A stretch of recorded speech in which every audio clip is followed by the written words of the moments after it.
Peter with BibleMoneyMatters.com, talking today about bank fees. We've been hearing a lot about bank fees in the last few weeks here with the advent of Bank of America charging $5 for debit card users, a monthly fee. It's not something they've charged for in the past for checking accounts. They've always, for the most part, had free checking accounts. Yeah, they've had fees for overdrawing your account and those types of things, but now they're actually charging $5 a month just to use your debit card. So a lot of people were really upset about that. People have grown used to having those free checking accounts.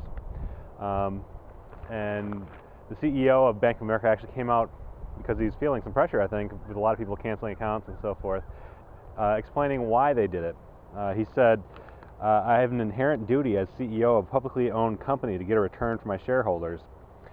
He said that the new charge was necessary because the ability to be profitable in retail banking has changed. He added that Wall Street reforms in the so-called Dodd-Frank Act will cost his bank billions of dollars. So what they're doing now is they're adding on that $5 a month charge in order to boost their revenues because they're losing billions of dollars after this government regulation. While I understand that they need to be profitable, and banks aren't here just to make people happy or for charity, but at the same time, they're really upsetting a lot of people by doing that. I don't know if the government as well had any inclination of the unintended consequences of passing the Dodd-Frank Act and the Durbin Amendment, which is part actually made these changes happen here. So what are people doing now? Is Bank of America the only bank to be doing these changes? After doing some research, I found that there are other banks that are doing similar changes. There's Wells Fargo, JP Morgan Chase, SunTrust, and Regions Financial Corp. They're all making similar changes, charging maybe not $5, but charging a fee for debit account holders. So things are changing, and the era of free checking accounts may be coming to an end here pretty soon. So what is the effect of this new law for banks?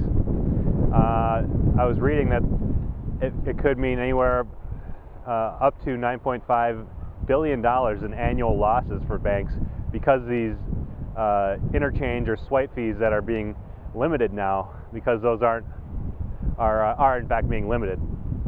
So that's billions of dollars that they need to make up in revenue. So they're going to have to start charging new fees to all their customers, basically passing on the cost to their customers. So there is another thing that I was made aware of, that not all banks are running into this regulation because it only affects banks that have $10 billion or more in assets. So what that means is smaller banks don't have to abide by that limit that are being set by the new regulations, and they're going to probably be able to still have free checking accounts and accounts with rewards and cash back and so forth. So with that said, where can you find a bank account that's free still or that has rewards? For me, I signed up for a Perk Street rewards checking account this past year, about two and a half months ago. And it's amazing when you look at the difference between an account with a small bank like Perk Street and Bank of America, for example. So Bank of America, with their new fee, it's going to be $60 a year to have an account with them. For Perk Street, I actually get paid by them to have an account. So I'm getting 2% cash back for all the regular spending that I do. And again, I just pay all my regular bills, groceries, gas, and so forth on my Perk Street card, and I get 2% cash back on all of that. So in just over 2 months that I've had the account, I'm making on average about $50 a month in cash back. So take that out over a year, and that's about $600 worth of cash back. So when you weigh it out, you can get $600 a year for Perk Street. You get paid to have your account, or you can go with Bank of America and have to pay $60 to them.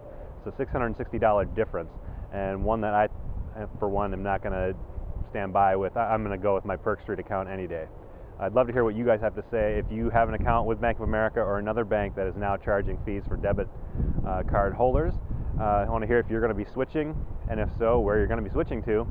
Again, I recommend Perk Street because of their great cash back for debit users. It's a great way to get some cash back while you're getting out of debt or whatever. But again, leave your comments here or on YouTube, and I will respond if you have a question. Thanks.